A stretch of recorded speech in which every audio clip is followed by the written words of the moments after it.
Hello, everyone. In our fast-paced digital age, safeguarding our data is more important than ever. Today, we're focusing on a growing and continuing threat that can impact anyone, ransomware. This malicious software can lock you out of your files and demand payment to regain access to them again, leaving individuals and organizations vulnerable. By understanding what ransomware is, we can better protect ourselves and our data and information. Let's dive in. So in today's agenda, we will go over the introduction, what is ransomware, the different types of ransomware, the psychological and behavioral aspects that impacts assessment of ransomware that affects businesses, individuals, and organizations, governments. Recent ransomware attacks that have occurred, the countermeasures and mitigations, questions, conclusions, and our references. So what is ransomware? A ransomware is a type of malicious software or malware that threatens to lock or encrypt the files until a ransom is paid. It typically targets individual users, businesses, and organizations, causing significant disruptions and financial losses. So how do ransomwares usually work? Well, they are spread primarily through phishing emails, infected downloads, or unsecured networks. Once the ransomware infiltrates the device and encrypts the files, rendering them inaccessible, the attacker then displays a ransom note demanding payments in exchange for unlocking the files. This note often includes specific instructions for payment and threatens to permanently delete the files if the ransom is not paid within a certain time frame. So now the different types of ransomware. The first one is crypto ransomware. This is the most common type and encrypts files on your device, making them unreadable unless you pay the ransom. Some examples include WannaCry and CryptoLock. Then it's locker ransomware. Instead of encrypting files, this type locks you out of your entire device, preventing any access. An example of this would be Winlock. Continuing, there's scareware. Scareware, this uses fear tactics, convincing you that your device is infected and urging you to pay for a fake antivirus solution. An example would be a rogue antivirus program. Furthermore, doxware or leakware, this threatens to release sensitive information unless the ransom is paid, which can have serious personal or professional consequences. An example is Phobos ransomware, this one. Continuing on, there's mobile ransomware. This targets specifically the mobile devices. This can lock you out of your phone or a tablet and encrypting the files on it. An example would be Android.lockout droid. So now cyber criminals have access to ransomware as a software. This allows cyber criminals to rent ransomware from developers, making it accessible to less technical users. Some examples include GanCrab. Continuing on, there's double extortion ransomware. This not only encrypts your data, but also threatens to publish it online if the ransom isn't paid. An example includes Maze ransomware. Lastly, there's firmware ransomware. This targets the firmware of your devices, making recovery difficult without specific knowledge or tools. This one's not as commonly known, but it possesses a significant threat to critical infrastructure. So now I will pass it on to Jack, and he will tell you about the psychological and behavioral aspects. Hello, everybody. I'm Jack, and I'm going to talk a little bit about some of these psychological and behavioral aspects of ransomware and threat actors. So, some of the ways that threat actors gain compliance is by leveraging psychological manipulation to guide your behavior. Individuals who are attempting to manipulate others to follow their instructions have a few tactics they use to coerce them into compliance. For example, they may attempt to instill a sense of fear that failure to comply with their demands may result in a whole host of negative outcomes, to include permanent data loss, financial consequences, or even the exposure of the sensitive information. These are just a few ways that they generate this fear, but fear is the first step in clouding the judgment. Fear by itself doesn't serve as a strong enough motivator to gain compliance. threat actors know that without building a sense of urgency, their demands may never be met. So they build this urgency by deploying different types of manipulation. Threat actors may claim a position of authority over their targets, adding to this rising sense of fear and urgency combined with claims of positional authority. This gives them the proper leverage over you to compel your behavior. They create a high pressure situation and make themselves the boss of it. And ultimately, whatever elaborate, distressing story they may come up with is meant to elicit an emotional response and bypass your rational decision making. Manipulative individuals know that if they can use those emotional triggers, they can guide your actions. If they can make you feel a sense of immediate consequence for not following their demands, or exploit your good nature through guilt or empathy, or if you're not so good natured, appeal to your sense of greed by trying to bribe you into compliance, they can emotionally manipulate you and compel your behavior by clouding your decision making. Continuing. Recognizing these emotional triggers is key for developing an adequate defense posture within employees and the organization. Training is how we develop this defense posture. At an employee level, we empower individuals to recognize manipulation tactics so that they may protect themselves and assess and the assets that they have control over. Some of the best practices for individuals to combat these manipulation attempts come in the form of simple heuristics that give individuals a playbook on how to respond when they feel pressured. One of these is pause and assess. It's a quick way to take the sense of urgency away, giving the victim time to reflect on the totality of information rather than making a rash decision. By training individuals to ask themselves questions before making important decisions, like, does this make sense, or am I being pressured?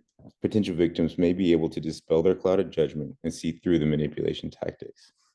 Another tried and true heuristic is the trust but verify. Now, trust but verify seeks to strike a balance between caution and compliance. Understanding that it's important to protect security of the organization as well as your own liability, it's never the intent of any training to make individuals feel that they must be disrespectful or distrusting, but rather it is to instill a healthy sense of skepticism and caution when following orders that feel unusual and may put themselves or the organization at risk. The goal in training against psychological attacks begins with imparting situational awareness so that employees may be mindful of their environment and may question all requests that are unexpected or abnormal. Also, it is to impart a sense of confidence in individuals, instilling a sense of authority within the trainees, empowering them to challenge or outright refuse suspicious demands or requests. And with that, I'll hand you off to Melly. She can talk about the impact assessments. Hi, everyone. I'm Melissa. I will be discussing the impacts of ransomware.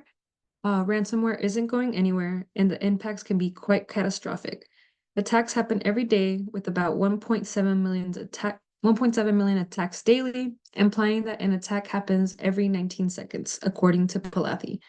Ransomware, if installed successfully, impacts many different entities, ranging from government sectors, health agencies, educational institutions, small businesses, to some of the largest known businesses out there, including the consumers of these businesses. The average ransomware cost to a business is about $4.54 million. If an attacker has successfully installed ransomware within a network system, this can bring vast amounts of damage, from lawsuits, penalties, distrust of consumers, to even causing a business to shut down. In addition, if a business faces a ransomware attack, cyber insurance premiums can rise in cost, and a business can even get denied coverage due to this sort of incident occurring. Just because a business pays the ransom to the attacker doesn't ensure that they fully recover all of their data that may have been encrypted due to ransomware. Attackers may now also have access to consumer-sensitive data because they tend to make copies of such valuable information prior to encryption. Consumers now face the risk of fraudulent activity under their name because a business failed to keep ransomware out. Business continuity is put at a halt, which may also affect employees' morale. Small businesses tend to feel some of the harshest damages because adversaries tend to target these smaller businesses, as they are typically assumed to not have as much cyber protection and planning as larger businesses do. Recent attacks show us this evidence of how severe these attacks are.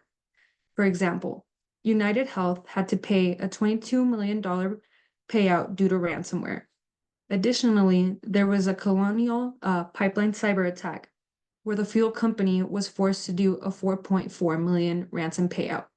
The impacts of these ransomware attacks can be massive if cybersecurity is not set up accordingly and continuously monitored. Now, my peer Latif will discuss how to prevent these sort of attacks. Hello, everyone. I'm Latif. Thank you, Melly, for your insightful explanation on the impact assessment, ransomware, and some recent attacks. Now, as we shift our focus to the countermeasures, it is crucial to remember that while ransomware is a formidable threat, we have powerful tools and strategies at our disposal to combat it. Let's explore these essential countermeasures together.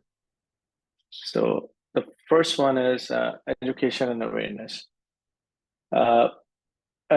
Education awareness are paramount. Most ransomware attacks starts with human error, often through phishing emails. By training employees to recognize suspicious emails and validate their authenticity, we can create a culture of zero trust. This involves not only lower level staff, but also executives, as they are often targeted by more sophisticated attacks. Implementing phishing simulation tests can provide practical experience in a controlled environment. The next one is regular backups. Having a robust backup strategy is crucial. Regularly scheduled backups can ensure that in the event of an attack, we can restore our files without paying ransom. These backups should be stored securely. To avoid being compromised, testing these backups regularly ensures that they are functioning correctly and can be relied upon during a crisis. Next one is multi-factor authentication. Implementing MFA significantly enhances security. By requiring two forms of verification, MFA can prevent unauthorized access even if an attacker acquires user credentials. This is especially important for high privileged accounts that access sensitive information. Fourth one is endpoint security solutions. Robust endpoint security solutions are vital for real-time monitoring. Utilizing tools like firewalls, intrusion detection systems, and advanced antivirus software helps detect and neutralize threats before they propagate. Incorporating AI-driven tools can also enhance our ability to identify and respond to unknown vulnerabilities quickly. And number fifth is incident response plans. Having a comprehensive incident response plan is essential. This plan should detail the roles and the responsibilities of the incident response team, clear communication channels, and procedures for containment and recovery. Regular simulations can help refine the plan, ensuring the team is prepared to respond effectively. And the last one, this patch management. Effective patch management eliminates vulnerabilities by keeping software up to date. Remember, an unpatched system is an open door. Close it before the intruders come knocking. Now, I would like to conclude the countermeasure. The ransomware, no doubt, possesses a significant threat to any organization, but by implementing these countermeasures like education, regular backups, MFA, endpoint security, and incident response planning, we can mitigate these risks and protect our data.